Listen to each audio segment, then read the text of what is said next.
বেলাল চাবুক নিয়ে এসে নবীর হাতের মধ্যে দিল। নবী আমার ডাক দিয়ে বলে, আক্কা,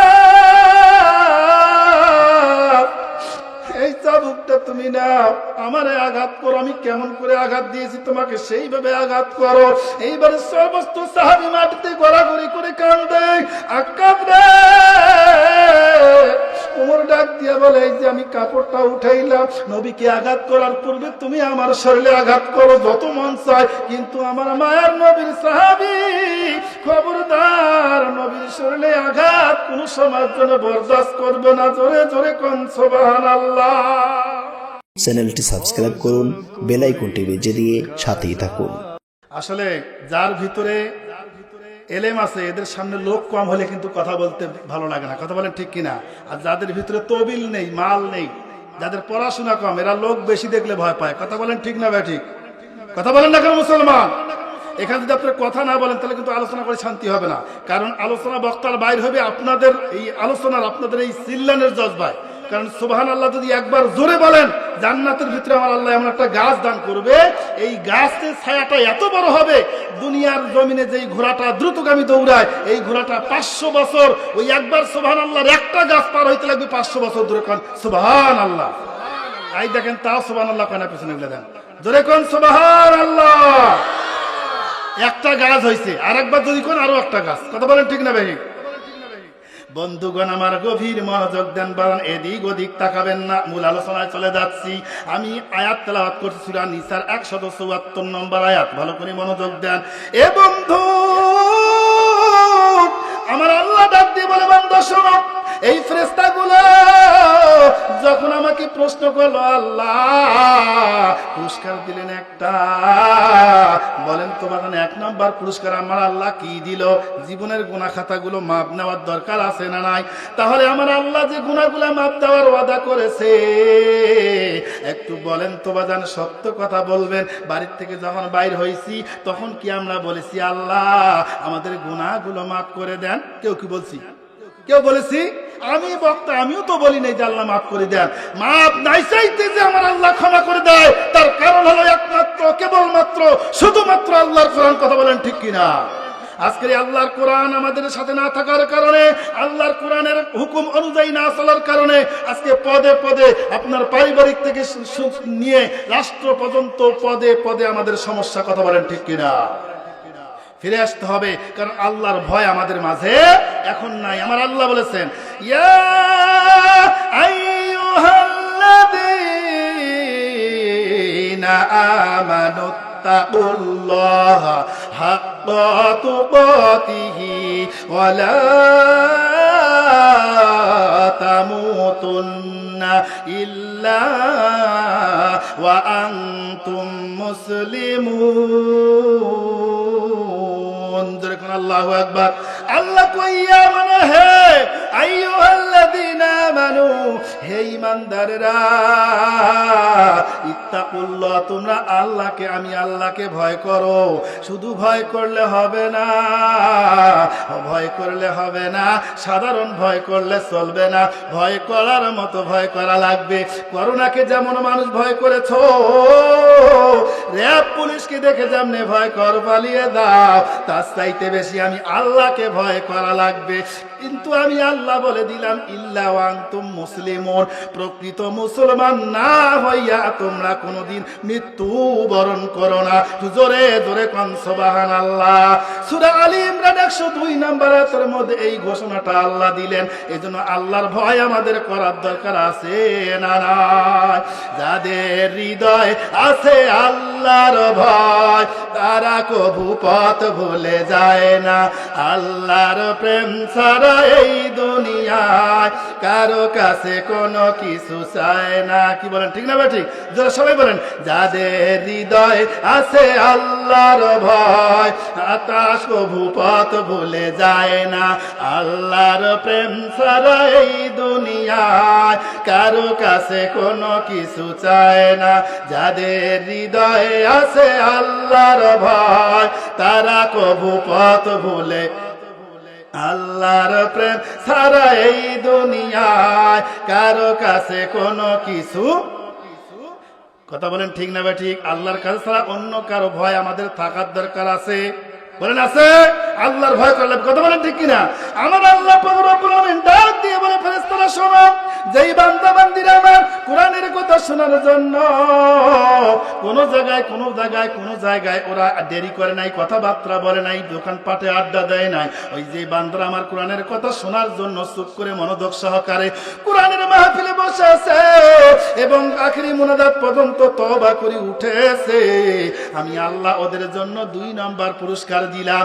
1 নাম্বার জীবনের গুনাহ মাফ দিলাম দুনিয়ায়, আর একটা দেব ফেরেশতারা শুনে নাও, দুনিয়ায় আর একটা দেব না, আর একটা পুরস্কার দেব কিয়ামতের ময়দানে। একটু জোরে জোরে কোন সুবহানাল্লাহ।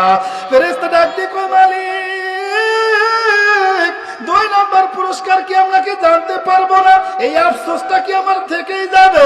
আল্লাহ ডাক দিয়ে কয় ফেরেশতারা আফসোস করো না, তামাম পৃথিবীর মানুষদের কাছে জানায়া দাও, কোরআনের কথা শোনার পরে যেটা ভালো কথা, যেটা উত্তম কথা, এটা যারা জিন্দেগিতে মেনে নেওয়ার জন্য যারা প্রতিজ্ঞা করে, আমি আল্লাহ 2 নাম্বার পুরস্কার দিব কিয়ামতের ময়দানে। ওদের হিসাব নেব না, ওদের বিচার করব না, বিনা হিসাবে আমি আল্লাহ 8টা জান্নাতের হেডকোয়ার্টার জান্নাতুল ফেরদাউসে পৌঁছে দেব। একটু জোরে জোরে কোন সুবহানাল্লাহ। তো বন্ধু বলেন তো, এই 2টা পুরস্কার আমাদের দরকার আছে না নাই? কার কার আছে? 2 হাত তুলে আল্লাহকে দেখান। লিল্লাহে তাকবীর। এই স্লোগান দিয়ে আল্লাহকে পাওয়া যাবে না। লিল্লাহে তাকবীর, আরো লিল্লাহে তাকবীর। আল কোরআনের আলো, আল হাদিসের আলো, কোরআন সুন্নাহ যেখানে, গান বাজনা যেখানে, আলেম ওলামারা যেখানে। রাজি আছেন তো? রাজি আছেন? আল্লাহ কবুল করে যেরকম আমিন। বন্ধুগণ আমার গভীর মনোযোগ দেন। আল্লাহ পুরস্কার দিলেন কোরআনের মাহফিল শোনার জন্য 2টা পুরস্কার। আল্লাহ পাক রব্বুল আমিন ডাক দিয়ে বলে, বান্দা আমি আল্লাহর কোরআন যারা শুনবে, আমি আল্লাহ তাদের জীবনে হেদায়েত দিয়ে দেব। কোন সুবহানাল্লাহ। আরো জোরে জোরে কোন না সুবহানাল্লাহ। বন্ধু, আল্লাহর নবী একদিন অসুস্থ, কয়েকদিন থেকে অসুস্থ পড়ে আছে। বেলালকে ডাক দিয়ে বলে, বেলাল তুমি আমার কাছে আসো, তোমার সাথে আমার কথা আছে। বেলাল ডাক দিয়া বলে, ইয়া রাসূলুল্লাহ লাব্বাইক, আমি হাজির, বলেন কি করা লাগবে? নবী আমার ডাক দিয়া বলে, এ বেলাল আমার শরীরটা বড্ড খারাপ, আমার মনে হয় আর দুনিয়ায় থাকা হবে না রে। এই মদিনার যতগুলো সাহাবী আছে সমস্ত সাহাবীদেরকে তুমি ডাক দাও, আমি ইনভাইট করলাম, দাওয়াত দিলাম, সমস্ত সাহাবীদেরকে তুমি দাওয়াত দাও, আমি নবী দাওয়াত দিলাম সকলকে। জোরে জোরে কোন সুবহানাল্লাহ। হে মহিলা মা বোন, তোমাদের প্যান্ডেলে জায়গা হয়েছে না মা? মা একটা মা যদি আর একটা মাকে জায়গা করে দাও, আল্লাহ জান্নাতের ভিতরে তোমার বেশি করে জায়গা দিবে। কোন সুবহানাল্লাহ। এ বন্ধু, মহিলা মা বোন যেহেতু জায়গা হয়েছে বেশি, তবে দান করবে বেশি। কথা কোন ঠিক না ঠিক? দেখবো জায়গা যেহেতু হচ্ছে না, জায়গা বাড়ায় দেবো আগামীতে ইনশাল্লাহ, দান করা লাগবে বেশি করি। কথা বলেন ঠিক না ঠিক? এ বন্ধু, এবার বন্ধের মুসলমান বেলাল মনের মধ্যে খটকা লাগি গেছে। আল্লাহর নবী অসুস্থ, আল্লাহর নবীটা কি বললো? এভাবে তো দাওয়াত তো কোনোদিনই কাউকে দেয় নাই। বেলাল সমস্ত সাহাবীদেরকে দাওয়াত দেয়, আর চোখের পানি ছেড়ে দিয়ে কান্দে, সাহাবীরা রে, নবী তোমাদেরকে ইনভাইট করেছে, দাওয়াত করেছে, তোমরা সবাই চলে আসো। সমস্ত সাহাবী নবীর দাওয়াত পেয়ে সঙ্গে সঙ্গে যখন চলে আসলো, সাহাবীরা ডাক দিয়ে, রাসূলুল্লাহ, ইয়া হাবিবাল্লাহ, আমাদেরকে কেন ডাকছেন একটু বলেন। নবী আমার সমস্ত সাহাবীকে যখন দেখতে পাইলেন, সাহাবীদেরকে ডাক দিয়ে বলে, এ সাহাবীরা, তোমরা আজকে আমাকে যদি আমি কাউকে গালি দিয়ে থাকি তাহলে আমাকে গালি দাও, যদি কারো জিনিস আমার কাছে আমানত থাকে তাহলে বলে দাও, আমি তোমাদের আমানত দিয়ে দেব। আমি যদি কাউকে কোনোদিন কোনো আঘাত দিয়ে থাকি তাহলে তোমরা আমাকে এই মুহূর্তে আঘাত করতে পারো, কারণ আমার আমার মনটি ডাক দিয়েছে, আর মনে হয় দুনিয়ায় বাঁচবো না, সমস্ত ঋণগুলো আমি পরিশোধ করে দিয়ে যাব। কোন সাহাবী দাঁড়ায় না, একজন সাহাবী দাঁড়ায় না। অনেকক্ষণ পর পিছন থেকে একজন সাহাবী হাত তুলে দাঁড়াইছে, ইয়া রাসূলুল্লাহ, ইয়া হাবিবাল্লাহ, আমার একটা আবদার আছে হুজুর। কই কি আবদার বলো? ওই সাহাবীটার নাম হলো আক্কাস রাদিয়াল্লাহু তাআলা আনহু। হুজুরে কোন সুবহানাল্লাহ। আক্কাস ডাক দিয়ে বলে, ইয়া রাসূলুল্লাহ, আমি আপনাকে আঘাত করতে চাই, এই মুহূর্তে আমি আপনাকে একটু আঘাত করতে চাই। আল্লাহর নবী ডাক দিয়া বলে, সাহাবী, এ আক্কাস, কেন তুমি আমারে আঘাত করবা? আক্কাস ডাক দিয়ে বলো, ইয়া রাসূলুল্লাহ, উহুদের ময়দানে যখন আপনিও ঘোড়ায় আমিও আর একটা ঘোড়ায়, যখন দুইজনই উহুদের ময়দানে যখন যুদ্ধ করার জন্য রওনা দিয়েছি, হুজুর, আমার ঘোড়াটা যখন একটু পিছনে চলে গেল, আমি আপনার সমান সমান হওয়ার জন্য ঘোড়াটাকে একটু দৌড় দিলাম। যখন আপনার সমান হয়ে গেল, আপনি তখন আপনার ঘোড়াটাকে চাবুক মারার জন্য পিছন দিকে যখন আপনি চাবুকটা ঘুরাইছেন, এই চাবুকটা পিছন দিক থেকে আমার পিঠের মধ্যে লাগছে। হুজুর, ওই চাবুকের আঘাত এখন পর্যন্ত সামজায় নাই, মিশানো যায় নাই, এই জন্য আমি আপনাকে শেষ সময় একটু আঘাত করতে চাই। আল্লাহর নবী ডাক দিয়ে বলে, আক্কাস, তাহলে আমি তোমাকে অনুমতি দিলাম, তুমি আমাকে আঘাত করতে পারো। বন্ধু, আল্লাহ তারা হিদায়াত দেয়, যার কপালে আমার আল্লাহ জান্নাত লিখেছে, সে যে কোনো না যে কোনো ওসিলায় মাহফিলে আসবে। কথা বলেন ঠিক না বে ঠিক? ও কোনো সময়ের জন্য বাইরে থাকবে না, দাঁড়িয়ে থাকবে না, কোরআন অপমান হোক এটা চাবে না। কথা বলেন ঠিক কি না? বন্ধুগণ, এবার আক্কাস রাদিয়াল্লাহু তাআলা আনহু ডাক দিয়ে কই, ইয়া রাসূলুল্লাহ, আপনি যেই চাবুকটা দিয়ে আমাকে আঘাত করেছেন, এই চাবুক দিয়ে আমি আপনারে আঘাত করতে চাই। আল্লাহর নবী ডাক দেয়, বেলাল, কই রে বেলাল, যাও আমার মেয়ে মা ফাতেমার কাছে যাও। মা ফাতেমা যেই ঘরের ভিতরে থাকে, ওই ঘরের ভিতরে এই চাবুকটা রাখা আছে, ফাতেমাকে যে বলো দিয়ে দিবে।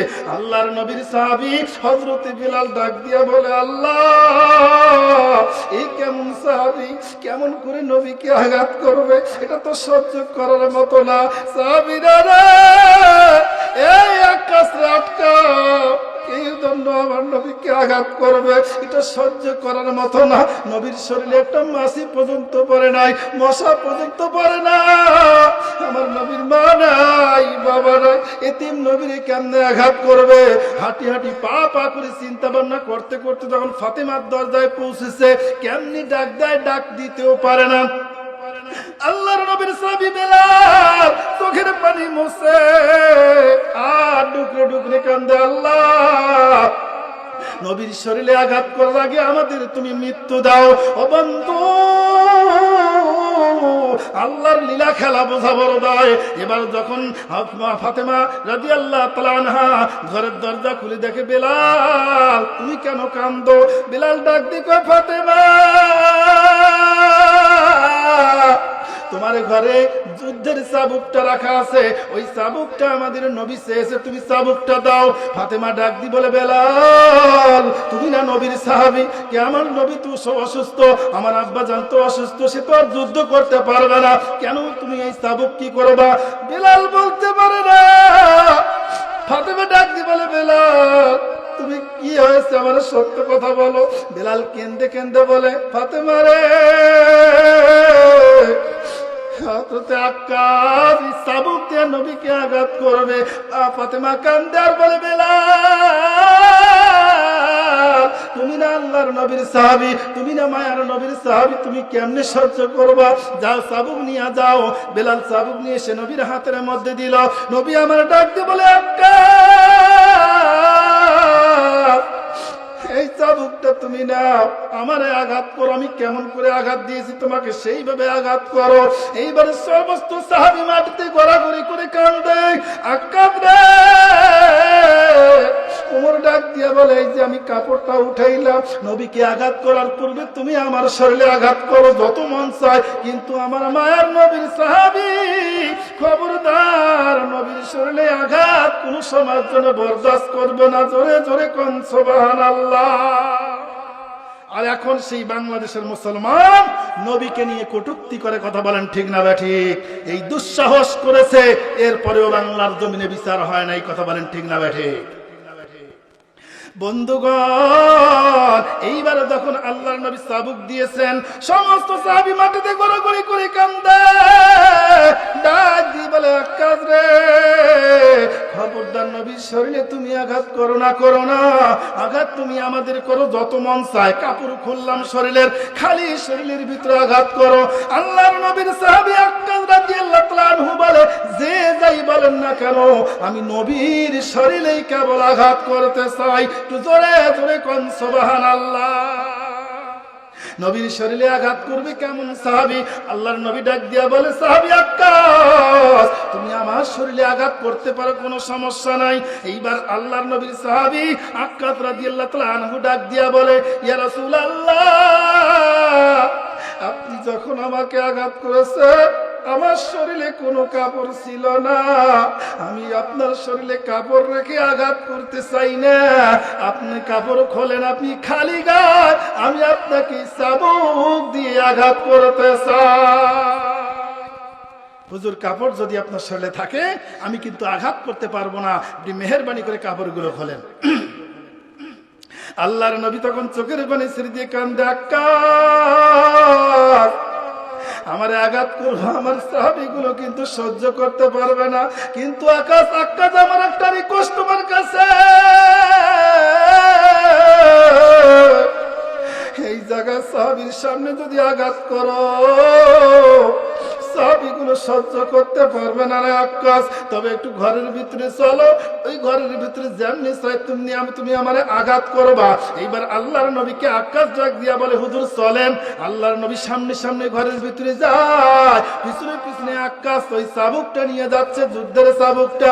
এই দিকে সাহাবী গোড়াগড়ি করে কান্দে, হুজুর আপনি ঘরের ভিতরে যাই, এটা আপনি আমার সামনে আমরা বুক পেতে দেবো, পিঠ আঘাত দেবো, আপনাকে চাবুক মারতে দেব না। নবী আমার ডাক দিব, সাহাবীরা রে তোমরা কি চাও কিয়ামতের ময়দানে আমি আল্লাহর আসামি হয়ে কাঠগড়ায় দাঁড়াই? সাহাবীগুলো বলে, না হুজুর আমরা চাই না। তাহলে আক্কাসকে আঘাত করতে দাও। এইবার আল্লাহর নবী যখন ঘরের ভিতরে ঢুকছে, ঘরের ভিতরে ঢোকার পর আক্কাস চাবুক নিয়ে ঘরের ভিতরে ঢুকছে, ঘরের দরজাটা যখন একটু লাগায়া দিয়া আল্লাহর নবী বলতেছে, তো আপনি একটু কাপড়গুলো খোলেন। যখন আমার আল্লাহর নবী কাপড়গুলো খুলছে, আল্লাহর নবীর কাপড় খোলার পর যখন একটু সামন দিকে একটু ঘুরে দেখেছে, পিছন দিকে হযরতে আক্কাস রাদিয়াল্লাহু তাআলা আনহু নবীর ঘরের ভিতরে, ঘরের উপর মোহরে নবুয়তের মধ্যে আমার হযরতে আল্লাহর নবীর সাহাবী আক্কাস রাদিয়াল্লাহু তাআলা আনহু মোহরে নবুয়তের ভিতরে ঘরের ভিতরে চুম্বন দিয়া দিছে। জোরে কোন সুবহানাল্লাহ। কি খেলা খেলছে, প্রেমের খেলা। আল্লাহ যাকে হেদায়েত দেয়, সূরা জুমার 18 নম্বর আয়াতের ভিতরে আমার আল্লাহ বলেছেন যে কোরআন যে মানবে, কোরআনের কাছে যে আত্মসমর্পণ করবে, আমি আল্লাহ পাক তাদের জন্য হেদায়েত নসিব করে দেব। জোরে কোন সুবহানাল্লাহ। যারা বেঈমান এরা হেদায়েত প্রাপ্ত না, কথা বলেন ঠিক না বেঠিক? এইবারে যখন হযরতে আক্কাস রাদিয়াল্লাহু তাআলা আনহু চুম্বন দিয়েছে, আল্লাহর নবী ডাকতে বলে, আক্কাস তুমি কেন চাবুক মারো না, আর চুম্বন দিলা কেন? আক্কাস রাদিয়াল্লাহু তাআলা আনহু চাবুকটা ফেলাই দিয়া কান্দার বলে, হুজুর আমার অনেক দিনের বাসনা, অনেক দিনের কামনা, আমি এই মহানবুয়তের ভিতরে একটু চুম্বন লাগাবো। আল্লাহর নবী সঙ্গে সঙ্গে ডাক দিয়ে কয়, আক্কাস তুই জান্নাতি, আক্কাস কাজ তুই জান্নাতি জান্নাতি জান্নাতি, ধরে কোন সুবহানাল্লাহ। এই জান্নাতের কথা শোনার পর সাহাবীগুলো সব মাটি থেকে উঠি ঘোরাঘুরি করে যখন উঠছে, ওঠার পরে ঘরের ভিতরে যাইয়া কই ইয়া রাসূলুল্লাহ কে জান্নাতি কে জান্নাতি হুজুর। এবার আল্লাহর নবী ডাক দিয়ে কয় সাহাবীরা রে, দুনিয়ার জমিনে জান্নাতি সাহাবী দেখে নাও, এই হযরত আক্কাস রাদিয়াল্লাহু তাআলা জান্নাতি, ধরে কোন সুবহানাল্লাহ। আল্লাহ পাক রব্বুল আলামিন তাকে হেদায়েত দিয়েছে, আল্লাহর নবীর সাহাবী এই আল্লাহর নবীর সেই ঘরের মোহরে নবুয়তের মধ্যে চুম্বন দেওয়ার সাথে সাথে সে জান্নাতি হয়ে গেছে, জোরে কোন সুবহানাল্লাহ। সেই জান্নাত আপনি আমি চাই না, না চাই, ধরে বলে কারা কারা চাই? দুহাত তুলে আল্লাহকে দেখান, লিল্লাহে তাকবীর, জোরে লিল্লাহে তাকবীর। আল হাদিসের আলো, আল কোরআনের আলো, কোরআন সুন্নাহ যেখানে, কোরআন সুন্নাহ নাই যেখানে, আল্লাহ কবুল করে যখন আমিন। ছোটে আয়েশা জালালের নির্ভীক সৈনিকেরা খতম করে গোবিন্দের ওই সালাচা মুন্ডাগুলা, আলেমের এই ভূমিতে কোরআন সুন্নাহর আলো জ্বালা, ওলিদের এই ভূমিতে কোরআন সুন্নাহর আলো জ্বালা। ছোটে আয়েশা জালালের নির্ভীক সৈনিকেরা খতম করে গোবিন্দের ওই সালাচা মুন্ডাগুলা, লিল্লাহে তাকবীর, জোরে লিল্লাহে তাকবীর। বন্ধুগণ ভালো করে মনোযোগ দেন, যে নবীর কারণে আপনি আমি দুনিয়ার জমিনে এসেছি। এবং তো আমার নবী একদিন যেদিন পৃথিবী থেকে বিদায় নেয়, ওই দিন গলা কাটা মুরগি যেমন মুরগি জবাই করি যেমনি ছেড়ে দিলে লাফালাফি করে, ঠিক ওই মুহূর্তে আমার আল্লাহর নবী লাফালাফি করে। মা ফাতেমা সাইটে বসা, মা ফাতেমা ডাক দি বলে আব্বা 63টা বছর এই দুনিয়ার জমিনে কাটাইছেন, কোনদিন আপনাকে লাফালাফি করতে দেখি নাই, আপনি কেন এরকম করেন? আল্লাহর নবী ডাক দি বলে মা গো, আমি উপরে তাকাই, নিচে তাকাই, ডানে তাকাই, বামে তাকাই, সামনে তাকাই, পেছনে তাকাই, চতুর্দিকে তাকাইয়া দেখি আমার নবীর, আমি নবীর উম্মত গুলা দিয়ে এতিম হয়ে যাচ্ছে, ধরে কোন সুবহানাল্লাহ। হাসান হুসাইনের কথা আমার মনে পড়ে না, কলিজার টুকরা মেয়েদের কথা আমার মনে পড়ে না, এই মুহূর্তে মনে পড়ে আমার দয়ার নবীর উম্মতদের কথা, ধরে কোন সুবহানাল্লাহ। সঙ্গে সঙ্গে আমার আল্লাহ খুশি হইয়া জিবরাইলকে ডাক দেয়, জিবরাইল রে যাও যাও আমার বন্ধুকে বলো আর কিছুক্ষণ পরে যখন দুনিয়ার থেকে বিদায় নিয়ে চলে যাবে, ঠিক ওই মুহূর্তে আমার নবীকে বলে দাও আমার নবী এই দুনিয়ার জমিনে তার রূহ মুবারকটা থাকবে না, তার দেহ মুবারক থাকবে না। আমি আল্লাহর নবীকে বলে দিলাম আমার নবী যেদিন বিদায় নিবে তার দেহ মুবারকটা আমি আল্লাহর আরশের ডান পাশে দাফন হবে। জোরে জোরে কোন সুবহানাল্লাহ। এই সুখবরটা তুমি পৌঁছায়া দাও। এইবার জিবরাইল যখন নবীর কাছে এসে বলতেছি ইয়া রাসূলুল্লাহ আসসালামু আলাইকুম ওয়া রাহমাতুল্লাহ, সালাম দিলেন, আমি সালাম দিলাম, আল্লাহর পক্ষ থেকে আপনি সালাম গ্রহণ করুন। নবী আমার সালাম গ্রহণ করার পর ডাক দিয়ে বলে এ জিবরাইল, এতদিন তুমি ওহী এনেছো, কোনদিন তো এরকম খুশি হও নাই, আজকে খুশি হওয়ার কারণ কি? জোরে কোন সুবহানাল্লাহ। খুশি হওয়ার কারণ কি? এই জিবরাইল ডাক দিয়ে বলে ইয়া রাসূলুল্লাহ এত সুন্দর একটা খবর, সুখবর আমি আপনার কাছে এনেছি, এই সুখবরটা আপনি কবুল করবেন, খুশির সহিত কবুল করবেন। আল্লাহ এই সুখবরটা পাঠিয়ে দিয়েছে। নবী আমার ডাক দিয়ে বলে জিবরাইল রে কি সুখবর পাঠিয়েছে একটু আমারে বলে দাও। জিবরাইল ডাক দিয়ে বলে ইয়া রাসূলুল্লাহ এই উহুদের ময়দানে এই খন্দকের যুদ্ধে কত রক্ত ঝরিয়েছেন, দান দান মুবারক শহীদ করেছেন, আপনি যেদিন দুনিয়ার থেকে বিদায় নিয়ে চলে যাবেন আপনার দেহ মুবারকটা আল্লাহর আরশের ডান পাশে দাফন হবে, মাটির জমিনে দাফন হবে না। ধরে কোন সুবহানাল্লাহ। এ মা আপনার কথাগুলো আমি এখন বলবো মা, আও মা ভালো করে মনোযোগ দেন, গভীরে মনোযোগ দেখেন আপনার আমার নবী কি ঘটনা ঘটায়। এইবার আল্লাহর নবী জিবরাইলকে ডাক দিয়ে বলে জিবরাইল আল্লাহ যদি এই সুখবরটা আমাদের জন্য দেয় তাহলে আমার পক্ষ থেকে একটা সুখবর আল্লাহর কাছে পৌঁছায় দাও, আমার একটা দরখাস্ত আল্লাহর সামনে পেশ করো। আমার দেহ মুবারক যদি আমার মৃত্যুর পরে আল্লাহর আরশের ডান পাশে দাফন হয় তাহলে আমার এই তো গুনাহগার উম্মতগুলো থাকবে, এই গুনাহগার উম্মতের দাফন কোন জায়গায় হবে? একটু জোরে জোরে কোন সুবহানাল্লাহ। মাগো ও মা, গভীর মনোযোগ মা, আপনাদের জন্য আমি আপনাদের দিকে আসতেছি মা, ধৈর্য ধরেন। এইবার আল্লাহর নবী এই প্রশ্ন করার পর আল্লাহর জিবরাইল ডাক দিয়ে বলেন, ইয়া আল্লাহ, আপনার নবী এই কথা বলেছে, নবীর দাফন যদি আপনার আরশের ডান পাশে দাফন হয়, তাহলে আপনার গুনাহগার বান্দাদের দাফন কোন জায়গায় হবে? আল্লাহ কয়, আমার বান্দা আমার নবীকে বলো, আমার বান্দা বান্দির দাফন এই মাটিতেই হবে, এরা অন্য জায়গায় হবে না। আল্লাহর নবীকে যখন জিবরাইল ডাক দিয়ে বলল, জিবরাইল বলছে, রাসূলুল্লাহ, আপনার দেহ মোবারকটা আল্লাহর আরশের ডান পাশে দাফন হবে, কিন্তু আপনার গুনাহগার উম্মতের দাফন এই জমিনের মধ্যে হবে। জোরে জোরে কোন সুবহানাল্লাহ। বন্ধুগণ, তাহলে দেখেন আল্লাহর নবী যখন জিবরাইল যখন আল্লাহর নবীকে এই কথা বলল, নবী আমার মনটা খারাপ হয়ে গেল। নবী ডাক দিয়ে বলে, জিবরাইল, আমি সহ্য করতে পারছি না রে, আমার গুনাহগার উম্মতের দাফন যেই মাটিতে হবে, আমার আল্লাহর কাছে আমার প্রশ্নটা তুলে ধরো, আমি আমার গুনাহগার উম্মতের জন্য আমি এই মদিনার মাটিতে শুয়ে থাকতে চাই। একটু জোরে জোরে কোন সুবহানাল্লাহ।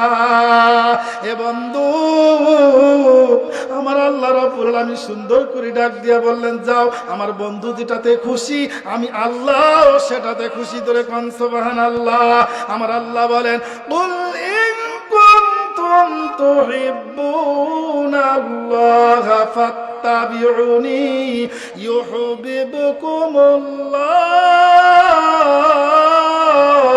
একটু জোরে জোরে কোন আল্লাহু আকবার। আল্লাহ পাক সূরা আলী ইমরানের মধ্যে বলেছেন, হে দুনিয়ার মানুষ, নবী আপনি বলে দিন, কুল মানে বলো, নবী আপনি বলে দিন, যদি কোনো বান্দা কোনো বান্দি আমি আল্লাহকে ভালোবাসতে চাই, আমাকে যদি পাইতে চায়, তাহলে যেন তোমাকে ভালোবাসে, তোমার ইত্তেবা করে, তোমার অনুসরণ করে। জোরে কোন সুবহানাল্লাহ। এবার আল্লাহ রাব্বুল আলামিনের জিবরাইল যখন এই কথা বলল, আল্লাহর নবী খুশি হয়েছে। জিবরাইল ডাকতে বলে, ইয়া রাসূলুল্লাহ,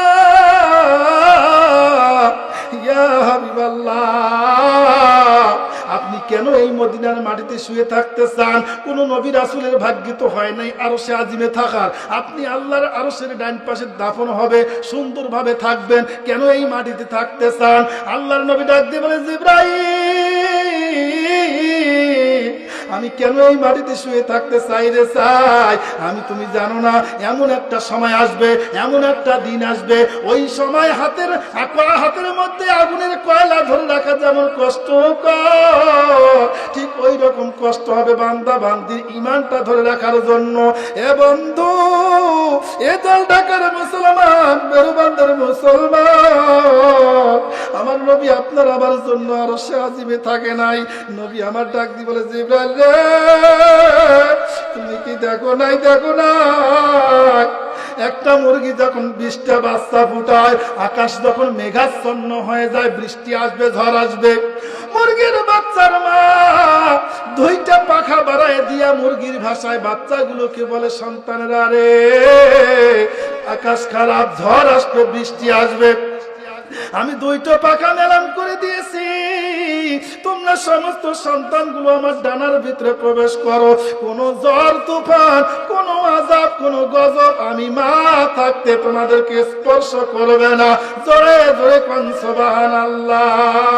আল্লাহ আল্লাহ, কে মুবারক নাম হায়, আল্লাহ আল্লাহ, আশিক কাকা মহায়, আল্লাহ আল্লাহ, ইস শিরি ইস্তুনাম, শিরে সাকার নেকুনাত জানাম তামাম। জোরে কোন সুবহানাল্লাহ। এ বন্ধু,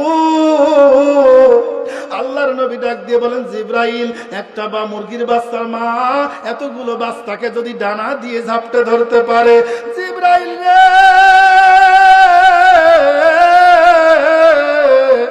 তুমি জানো না, জানো না, এই গুনাহগার উম্মতগুলো গুনাহ করতে করতে যদি কোরআন শোনে, কোরআন মানার চেষ্টা করে, কোরআনের মাহফিলে বসে, কোরআনের কথাগুলো শোনে, ওরা যদি গুনাহ করিয়া কবরে আসে রে, আমি এই মদিনার মাটিতে কেন শুয়ে থাকতে চাই? জানো না, জানো না, গুনাহগার উম্মতগুলো যখন কবরে চলে আসবে,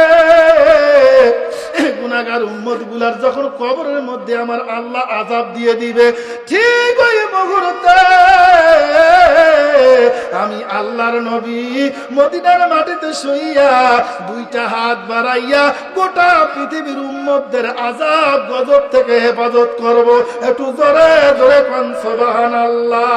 কালেমার মালা মোরা গলায় পরেছি, কালেমার মালা, সবাই বলেন, কালেমার মালা মোরা গলায় পরেছি, কালেমার মালা মোরা গলায়। আসবে যত বাধা বিঘ্ন আল্লাহ মোরা মেনে নিয়েছি, কালেমার মালা মোরা গলায় পরেছি। বলেন না, কালেমার মালা। চ্যানেলটি সাবস্ক্রাইব করুন, বেল আইকনটি বেজে দিয়ে সাথেই থাকুন।